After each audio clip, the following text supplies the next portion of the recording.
could, do you ever try to look for more in that class? Like, because you have the Final Fantasy story. Obviously, you could not teach. Do you teach a whole semester, or is it just a unit in your class when you talk about that, or how does that work? So the class is called, so I teach a number of classes, but Yeah. this particular one is I saw your English Canterbury Tales. I was like, oh, yeah, nice. yeah, we're diving deep this semester. They've got so much reading. But in this particular class, we do 4 weeks of intensive, everything in the Old Testament Jewish scriptures from Genesis to Malachi. 4 weeks. It's the hardest part of the class. And then after that, we go chapter by chapter through Final Fantasy 15 for the rest of the class. Okay. It is a required text for the students. The script of the game? No, the game. It's the game. They have to play it. Yeah. Well, because that's part of the research. No, I love it. I love it. Yeah. So like my whole thesis, ostensibly, it's about Judeo-Christian kingship, and it's tying to this video game, but the dissertation itself, if you ever pull it up, don't, it's boring. But like it basically doesn't talk about the game. It talks about the research that I did that said teaching humanities can be better than this. Video games, the cool thing that I kind of discovered was that when you're playing a video game, and we know this as gamers, you create a first-person memory. So when you tell the story of you playing Mario, you don't say, well, Mario ran and jumped over a cliff or whatever. You say, I did. And when your kids play, they're saying, I did. I did. And that first person narrative is incredibly important because it speaks to a deeper thing going on in our brain. We actually remember. So when you're playing Final Fantasy 15, you're Noctis. I was in that cave. I was fighting the behemoth. I was going up against whoever.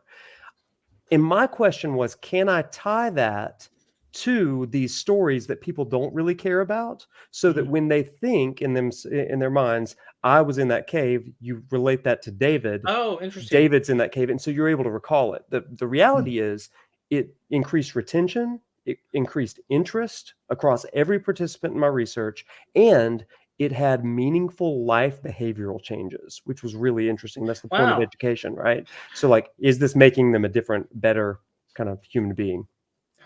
Do any of the kids give you flack? Because Final Fantasy 15, when it was first released on its reception, it wasn't really received well. I think it's aged better. Yeah. I think there was the whole thing about there's supposed to be a bunch of DLC, right, that never really came to fruition. The project that broke apart. And it shouldn't have. I'll say. Yeah. It was put in a companion book, and the book was bad. Ruined it. It was a fan fiction that retconned the ending, and the ending's beautiful. Don't mess with it. No. So in regard to like your research, and like as you were talking about, individuals retaining memories at a higher capacity or more vividly, right?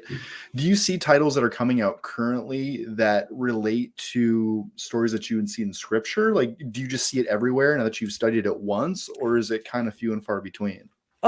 So to the extent that 15 did, because again, it retells the story of King David and King Saul. I can't say that enough, and I don't want to like give it all away, but it's amazing.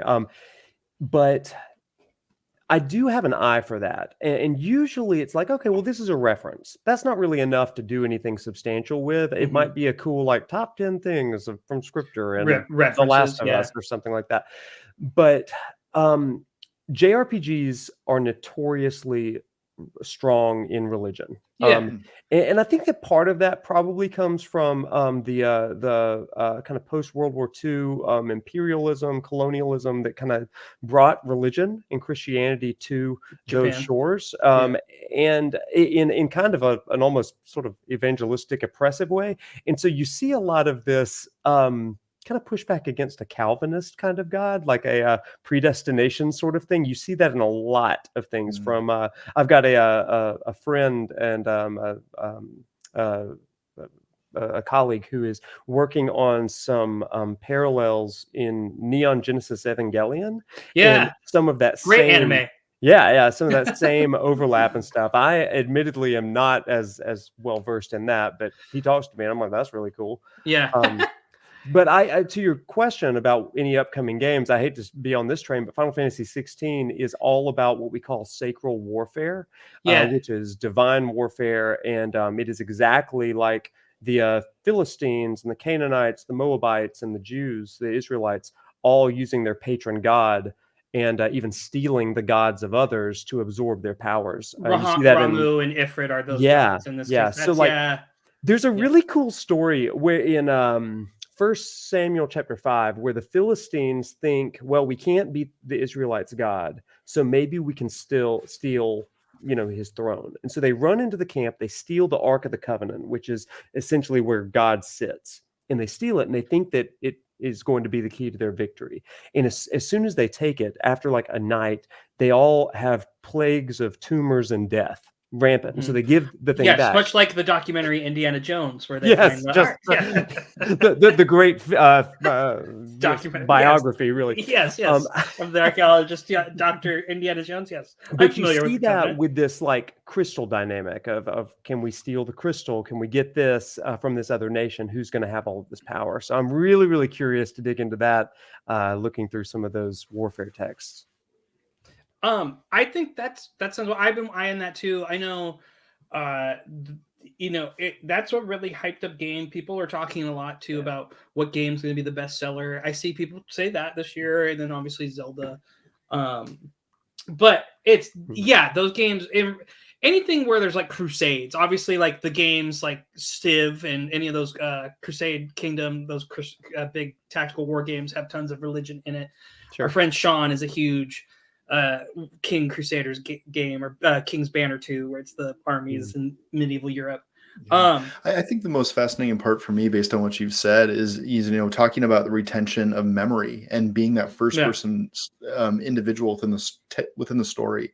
Yeah. I've always been somebody that's really liked a condensed like first person experience, and I look at like my games of the year in the past, and it's always been like games that are very narrative driven, and I don't think of them like as a story being told. It's like that happened to me, like the rug was pulled out from under me. Or like one of my favorite games that I played this year was a game called Soma, and it's all about artificial intelligence and moving from robot to robot, not really knowing you're a robot. And that had such an impact on me that I don't know that it could be told in very many other mediums. So I find it very fascinating how you are finding in your studies that video games have a different application to telling the story and also allowing students of the craft to retain that tale. That's fascinating. Yeah, I think that's what probably earned me the doctorate. That's what made them pass me. But because it was like, this actually has some far-reaching implications for education. It's an educational paper almost, it sounds like, too. From my for teaching, you can use mediums. It's a great way to exercise that. Yeah, well, there's so much scholarship that, and we know this. Our favorite teachers, most people, our favorite teachers were the ones where we had an experience of the class. Right. It was the funnest class, or we remember that lesson that drew us in. Yes. Games are a method that has. You usually see gaming in things like kind of tactile strategy sort of lessons. So whether it's medicine or military, especially Call of Duty, but you don't really see it in humanities. And that's where this, I think, is pretty groundbreaking. Well, it's really interesting because, we're basically talking about immersion, being immersed in an experience. And what you're doing is you're taking how, we're identifying how we've immersed ourselves in this experience and translating it into, okay, how do we immerse ourselves in education? Yeah. And it just makes you think, how can you apply that in other areas? Where could you take this, do you think? Education's obviously the biggest piece, but I really do think that it's anything that somebody wants to learn more about, whether it's in the classroom or not. I mean, my example that I used when one of the dissertation committee members was interrogating me was, this could be used in a third grade classroom. Instead of talking about the pyramids, they learn a little bit. You put on VR headsets and you go to the pyramid, there, and they're getting this. And this is particularly important for funding, say, low-income community education in schools. Take field trips to these places that you wouldn't ordinarily get to go, maybe in your life, and give that experience. And you really are going to see some wide-reaching things. It just makes the world and not only the community of the world, but the world of literature and history more accessible. And I think that is the key. Yeah. I'm curious. Okay, what kind of do how come like kids, do they clown on the game ever in class? Or like, this game's trash, like normal Sometimes. teenage kids? Yeah, like this game's booty. What's the worst you've gotten from a kid I get in class? 3 kinds of students in my Okay. classes. I I get the religious students that didn't read in the tagline that we're going to be playing Final Fantasy. And so they're like super religious. They think this is Sunday School 2.0. And they're like, I'm not allowed to play video games. deer in the headlights. Sometimes I Yeah. get that. And then I'll get the super gamers who have no interest whatsoever in religion. It's just like, I saw there was a video game. Let's do it. I was on the esports team. I'm ready. And then I've got the students that don't give a rip about either one of those things. They're just there because it's a humanities credit. Oh, okay. So, I've been there. Haven't we all? But we all like get in this class. It's only a class of maybe about 19 a semester. We capped it. That's nice. And we journey through this together. We go on this brotastic road trip with these 4 anime boys, and Yeah.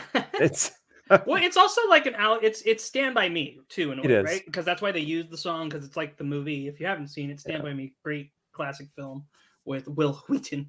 And Will Wheaton is in that. Oh my that god. is where he got his start. Yes, it That is. and Will Wheaton, Joaquin Phoenix, Chris Donald, Yeah. and Corey Feldman.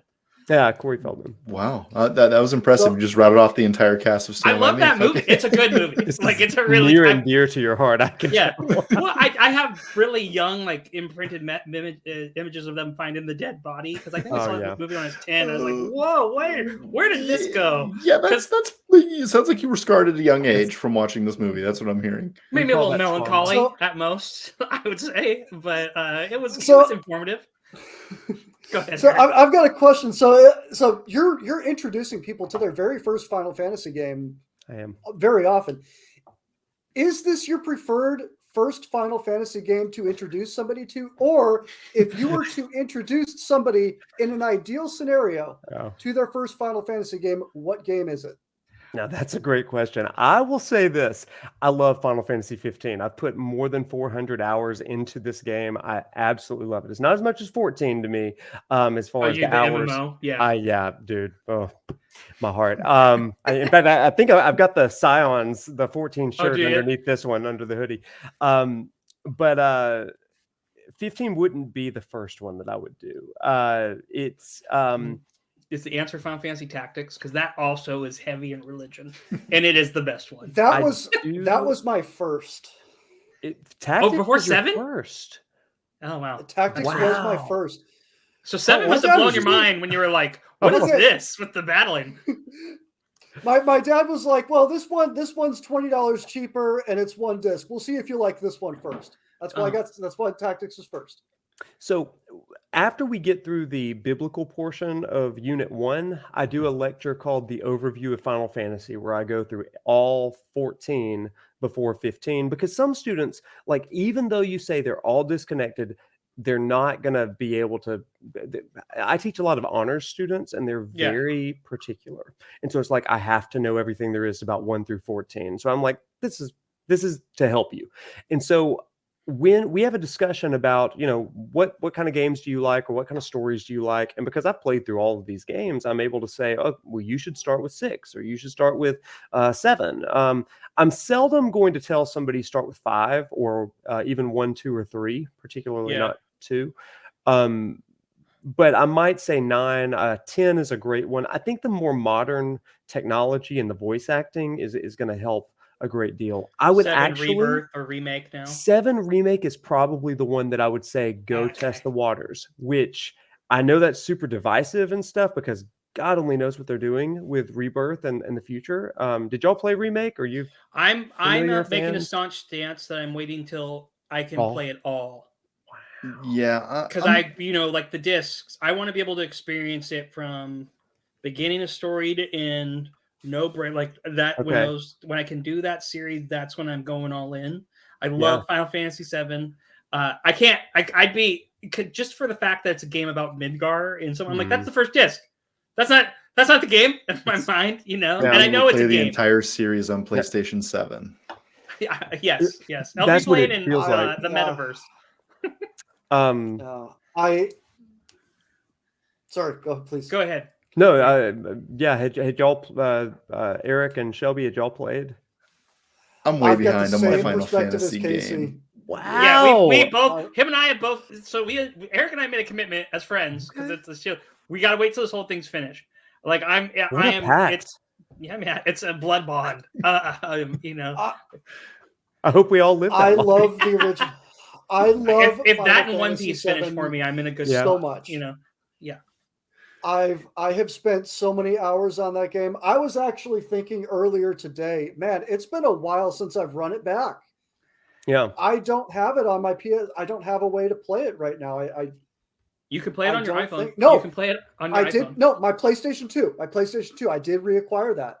Oh, yeah. And I have And a that memory still card. runs, I which do is have a memory wild. card. Yeah. Oh, Sony products, top class. Top Yeah, class. for running forever. Well, there's a I'm about to. I've been going through all of the Final Fantasies on my stream over the last year, like the pixel remasters, and just did Crisis Core in like a crazy holiday 3-day. We started and we finished the game in 3 days. It was bonkers and incredible. But it really gave me an itch to play 7. And there's it's a on guy Switch, right? Crisis Core. It's Crisis Core and 7, right? It's on all systems. Yeah. You've got Steam, PS, Switch, Xbox, even, which is shocking. But yeah.